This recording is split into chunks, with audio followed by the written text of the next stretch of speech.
যখন একবার ভাই ডাকছি বেমান করলাম আমরা করি নাই। তোরা রাখলাম ভাই ডাকছিস ঠিকই, কিন্তু পিছন দিয়ে বাস দিছোস। ভাইয়ের প্রতি দান দেশ নাই। সময় কথা বলবে ভাইয়া,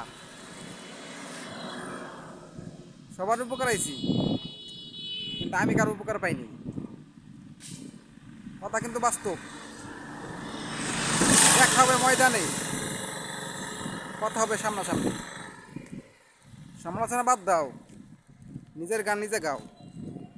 বাইরে সমালোচনা করে কোনো লাভ নাই ভাইয়া, নিজের কাজ নিজে করো, ঠিক আছে? পিছনে লাগো না। সময় পেলাম ভালো না, কিন্তু সময় ভালো হইতো কতক্ষণ ভাইয়া? সময় মানে মাত্রই পরিবর্তনশীল। একটা সময় যাকে ভাই ডাকছি, তারাই মনে করেন বাস দিছে। এটা কিছু না হইলে মানুষ চেনা যায় না। মানুষ চিনলাম, সবই দেখলাম। অতি সত্য কথা, অতি দামি কথা।